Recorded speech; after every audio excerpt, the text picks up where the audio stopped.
We're Garrett and Kathy Pashusta with The Grit and Polish, and we're here at the Ravenna house in our master bedroom that we completely made over in preparation for getting this thing ready to sell.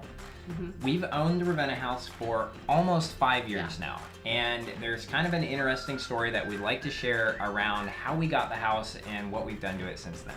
Oh yeah, okay. I'm gonna take this because these are my kind of stories. So we came and looked at this house the first day, I think it was on the market, maybe the second, but they were accepting bids for 1 week. So we knew we had to get it in here. And it was a crazy whirlwind because there turned out to be 16 offers on this house. There was no heat. It was just almost a tear down. I mean, I think a lot of people... So it was cash only offers. Cash only offers. I think a lot of people were planning to tear it down. But you know me, I'm not gonna... I have to kind of add that we literally had like a 4 or 5 month? 3 month old. I call it a 3 month old baby. Yeah. And Kathy's like exciting and brilliant and completely crazy idea was to go get another house. Yeah, another house. Our third house. And we turned out to be the only family that put an offer in. And we put an offer that was somewhere in the middle of the 16 offers. But the owner really liked us. He liked the idea of a family buying the house. So he ended up taking less money and giving us the house, which is really, really awesome.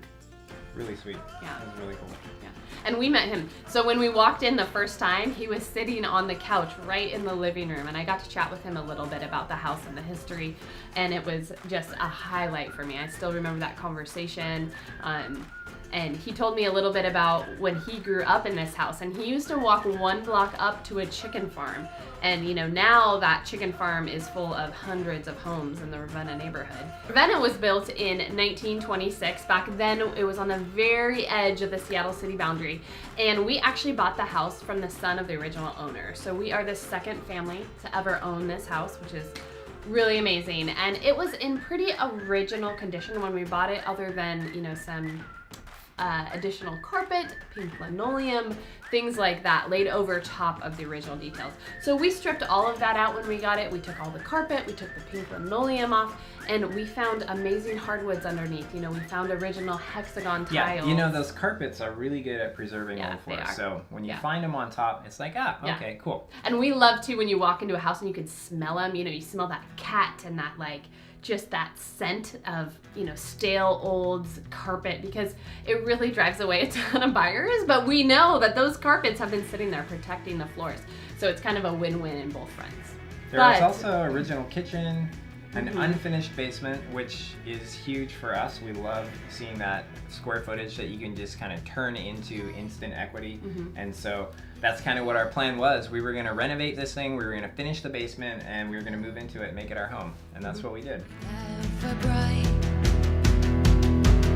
We walk along the water.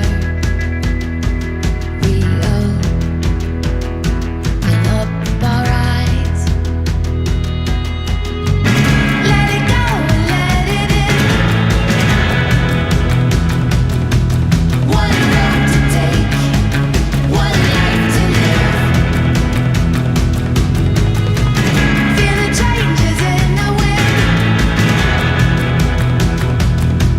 One road to take, one life to live.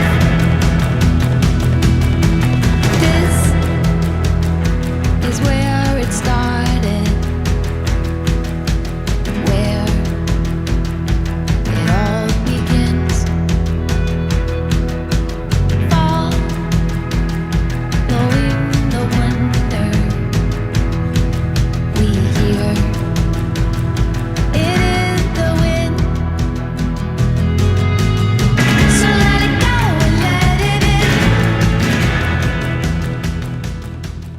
Our plan for the main floor was to keep most of the original floor plan intact, and minus the kitchen. The kitchen was a Minus the kitchen, complete gut job. It was the absolute smallest kitchen I've ever seen. There was, you know, no surprise, but there was the no refrigerator dishwasher. was not even in the Yeah, kitchen. it could not fit. And there was like 6 square feet of countertops. I mean, it was just tiny. It was insanely tiny, even for old house standards.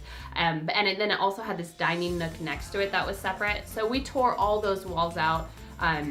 and we open it up to the living room. So there's kind of one big living, dining, kitchen space now, which is great for this house. I think it was a perfect solution for that floor plan issue. One thing I love about the kitchen is actually the built-in bench.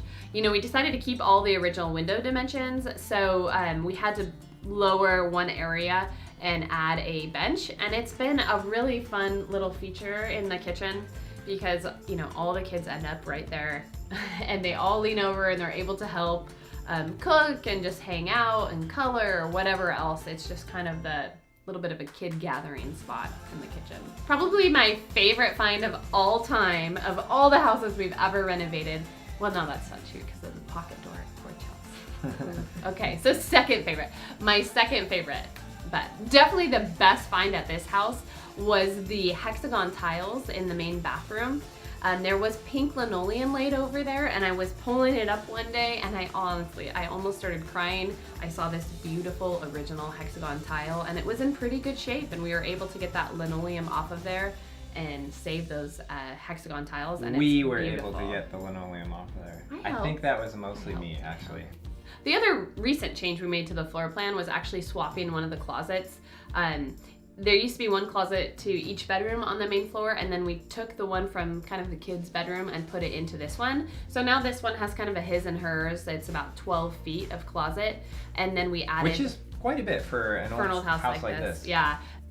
And for the downstairs, we opened up a big space for a family den room that has some nice built-ins, the TV. It's a great playroom for kids. It's got carpet. It has the original beam and posts, which is really expose fun. And polish up the structural elements down there, so you get some nice fir wood element with the concrete wall. Another fun feature on this house was, I would say, your passion project for this house was the concrete wall in the basement. Garrett actually polished this concrete wall. It's absolutely stunning. It's probably the #1 thing people comment on. It's, you know, it's not something you see very often, but it's really beautiful. Yeah, it was cool. It was definitely a tough project too. And I think we should put out a little content about how to do that, because I tried to find out how to do it and I couldn't, so I was just kind of winging it. Yeah. Then we also put in a laundry nook and a bathroom with a large walk-in shower. So that space, the bathroom laundry space down there, is really nice. It's all heated, electric floors.